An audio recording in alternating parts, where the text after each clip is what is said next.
Le seul son qui remplissait la maison était le doux bourdonnement du vieux haut-parleur et la douce respiration de Charles et moi nous mêlant ensemble. Les lumières étaient éteintes, laissant l'obscurité autour de nous, une couverture chaude qui semblait nous rapprocher. La chaleur du vin persiste, adoucissant les limites du temps, comme si le passé et le présent s'entremêlaient dans le silence de la nuit. Cette soirée d'automne fut la nuit la plus mémorable de ma vie. La maison était calme et paisible, et j'éprouvais un sentiment rare de paix. J'étais épuisée après une longue semaine et je voulais juste dormir. Alors que je m'allongeais, je pensais que rien ne pourrait briser le silence de la nuit. Je suis mère célibataire depuis 8 ans, depuis mon divorce. Mon ex-mari et moi n'avons pas une mauvaise relation. Nous nous sommes simplement éloignés élever mon fils, Charles.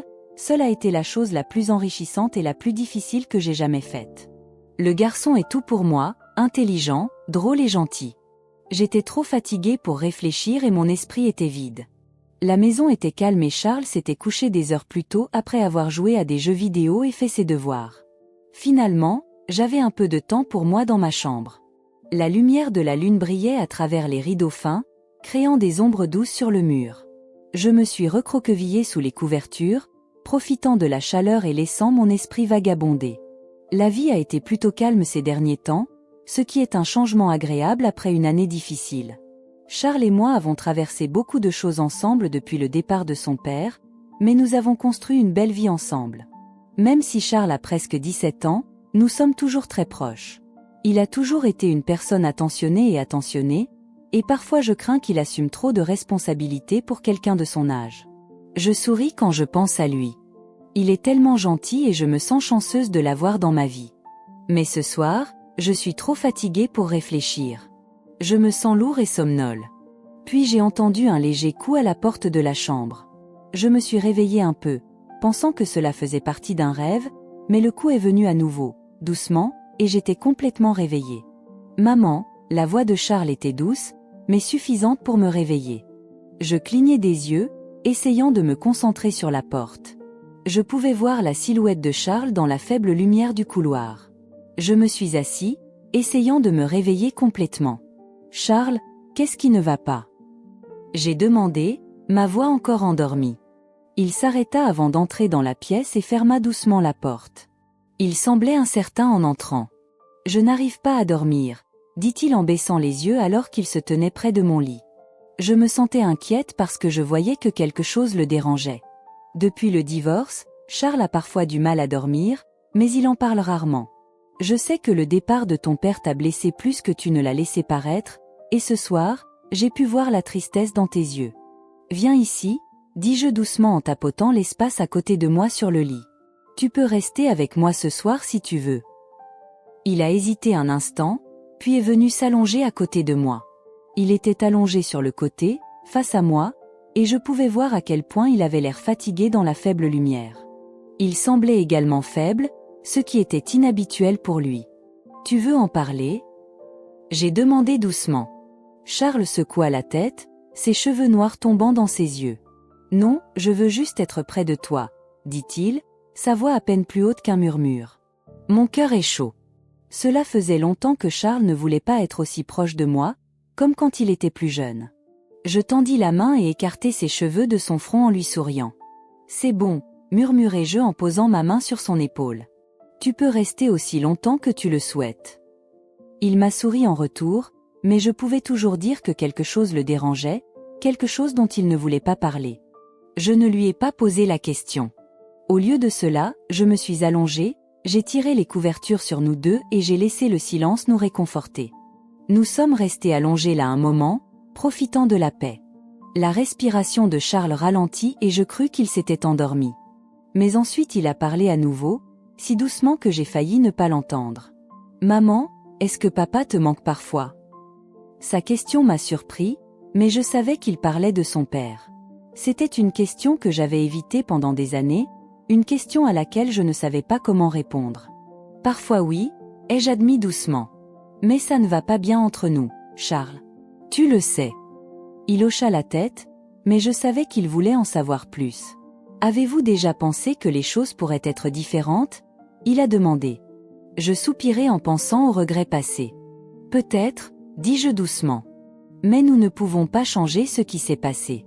Nous devons aller de l'avant. Charles baissa les yeux et joua avec le bord de la couverture. Je suppose que je me demandais simplement si j'aurais pu faire quelque chose de différent, a-t-il dit, sa voix presque un murmure point. Tu sais, comme si j'allais mieux. Ces paroles ont fait mal à mon cœur. Je me suis redressée et je me suis tournée vers lui. Charles, non, ce n'est pas ta faute, dis-je sérieusement. Tu n'as rien fait de mal. Il détourna le regard, sa voix n'était plus qu'un murmure. Parfois, j'ai l'impression que si j'étais meilleure, papa ne serait peut-être pas parti. Les larmes me montèrent aux yeux et je le serrai fort dans mes bras. Il a résisté une seconde, mais ensuite il m'a serré dans ses bras, enfouissant son visage dans mon épaule. Charles, écoute-moi, dis-je, la voix tremblante. Ton père a fait son propre choix. Cela n'a rien à voir avec toi. C'était sa décision, et ce n'était pas ta responsabilité. Il hocha la tête sur mon épaule, mais je pouvais encore sentir la tension en lui, le poids d'années de douleur et de culpabilité non exprimée. Nous nous sommes serrés l'un contre l'autre, le silence entre nous comme une bombe réconfortante. Peu à peu, son corps se détendit, sa respiration s'approfondit tandis qu'il s'endormit. Mais alors qu'il dormait paisiblement à côté de moi, mon esprit s'emballait, les pensées et les souvenirs tourbillonnaient dans l'obscurité.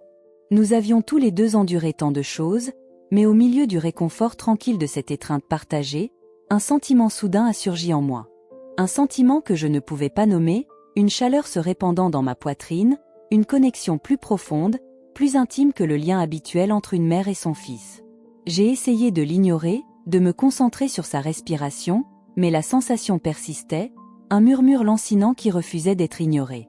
Et tandis que j'étais allongée là dans le noir, enveloppée dans la chaleur des bras de mon fils, je savais que notre relation était en train de changer, au bord de quelque chose de nouveau et d'inexploré. Un frisson d'anxiété parcourut mon corps, un murmure d'incertitude sur ce que cette transition signifiait pour nous. Mais au milieu de cette anxiété, il y a un sentiment indéniable d'anticipation, la reconnaissance que ce n'est que le début d'un voyage vers l'inconnu. Alors que Charles s'endormait, je restais éveillée, mon esprit en proie à des pensées et des émotions contradictoires. J'ai l'impression d'être au bord d'un grand changement, un changement que je ne peux pas contrôler. J'ai regardé Charles, qui dormait profondément, et j'ai ressenti une chaleur dans mon cœur. Il signifie tout pour moi, et je sais que je dois être forte pour lui. Mais alors que j'étais allongée là, je ne pouvais pas me débarrasser du sentiment de solitude qui grandissait en moi. Je pense à mon passé, aux choix que j'ai faits et aux personnes que j'ai aimées et perdues. J'ai pensé à mon ex-mari et à la façon dont il nous a quittés, Charles et moi, sans même y réfléchir à deux fois. Je pense à la douleur et à la souffrance que j'ai endurées et à la façon dont elles ont façonné la personne que je suis aujourd'hui. Alors que j'étais allongée là, j'ai senti une boule dans ma gorge et j'ai su que j'étais sur le point de pleurer. J'ai essayé de me retenir, mais en vain. Les larmes ont commencé à couler et j'ai senti une vague de tristesse m'envahir. Charles s'agita dans son sommeil, et j'essuyai rapidement ses larmes, essayant de ne pas le déranger. Mais quand je l'ai regardé, j'ai vu qu'il était réveillé et qu'il me regardait avec inquiétude dans les yeux. « Maman, qu'est-ce qui ne va pas ?» demanda-t-il, sa voix douce et gentille. J'ai essayé de ne pas y prêter attention, de lui dire que j'allais bien, mais il me connaissait trop bien. Il savait que je souffrais et il voulait m'aider. « Ce n'est rien, Charles, dis-je en essayant de paraître calme. C'est juste que... Je ne sais pas, je me sens juste un peu dépassée, c'est tout. » Charles hocha la tête et tendit la main pour me serrer dans ses bras. « Tout va bien, maman, dit-il. Je suis là pour toi, maman. Tu n'es pas seule. » Quand il m'a serré dans ses bras, j'ai ressenti un sentiment de réconfort et de paix m'envahir. Je savais que Charles avait raison, que je n'étais pas seule et qu'il était là pour me soutenir. Mais quand je l'ai regardé, j'ai vu quelque chose dans ses yeux qui m'a fait m'arrêter. J'ai vu une profonde tristesse et une grande anxiété, un sentiment de responsabilité qu'il n'aurait pas dû avoir apporté. « Charles, je suis désolée, » dis-je, me sentant un peu coupable. « Je ne veux pas que tu t'inquiètes pour moi. Je vais bien, vraiment. » Charles sourit et secoua la tête. « Tu ne vas pas bien, maman, » dit-il. « Mais ce n'est pas grave. Je suis là pour t'aider, et nous surmonterons cette épreuve ensemble. » Quand il a dit cela, j'ai ressenti de la gratitude et de l'amour pour mon fils. Je savais qu'il avait raison, que nous surmonterions cette épreuve ensemble et que je n'étais pas seule. Aujourd'hui est un jour spécial, le 17e anniversaire de Charles. J'ai préparé un repas somptueux pour célébrer cet événement. Nous nous sommes assis ensemble pour profiter du festin, et j'ai pu voir le bonheur dans les yeux de Charles. Après le dîner, nous avons décidé de mettre de la musique et de danser ensemble. J'avais l'impression de revivre ma jeunesse, et Charles semblait également apprécier le moment. Nous avons ri et dansé, profitant du moment ensemble. Alors que la nuit tombait, nous nous sommes retrouvés perdus dans la musique et un moment de joie que je n'avais pas vécu depuis longtemps. Charles souriait et riait, et je pouvais voir le bonheur rayonner de lui. À ce moment-là, j'ai eu l'impression d'être exactement là où je voulais être. Je suis entouré de la personne que j'aime le plus au monde et nous partageons un moment spécial ensemble. La musique, le rire et la joie se combinent pour créer le sentiment parfait de contentement. Le seul son qui remplissait la maison était le doux bourdonnement du vieux haut-parleur et la douce respiration de Charles et moi nous mélangeant. Les lumières étaient éteintes, laissant l'obscurité autour de nous, une couverture chaude qui semblait nous rapprocher.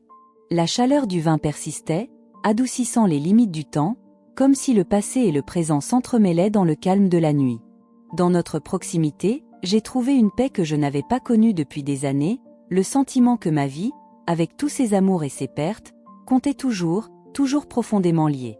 Sans mots, nous partageons cette compréhension silencieuse, un lien qui dure à travers les générations et leur rappelle la beauté et le pouvoir que l'amour peut contenir. L'aube se leva lentement à l'horizon, projetant une douce lumière qui remplit la pièce et effleura le visage de Charles. Je me suis réveillée en sentant la présence chaleureuse de Charles. Quand j'ai ouvert les yeux, j'ai ressenti une joie soudaine et immense. Pendant un instant, j'ai oublié mon âge, me sentant jeune, vivante et complètement épanouie. Je souriais à moi-même, profitant du bonheur simple de ce moment, entourée de ma famille, sachant que mon histoire, ma vie, avait laissé une trace. Le poids des souvenirs, passés et présents, remplissait mon cœur, et je sentais, peut-être pour la première fois depuis des années, que j'étais vraiment revenue là où j'avais commencé. Alors que la lumière du matin inondait la pièce, je restais immobile, ne voulant pas briser la magie de ce moment, sentant mon esprit ravivé, reconnaissant d'avoir Charles à mes côtés. Croyez-vous que renouer avec le passé peut apporter une nouvelle perspective au présent? Faites-le nous savoir dans les commentaires et n'oubliez pas d'aimer et de vous abonner si cette histoire vous a touché. S'il vous plaît, continuez à partager des histoires qui relient le passé et le présent.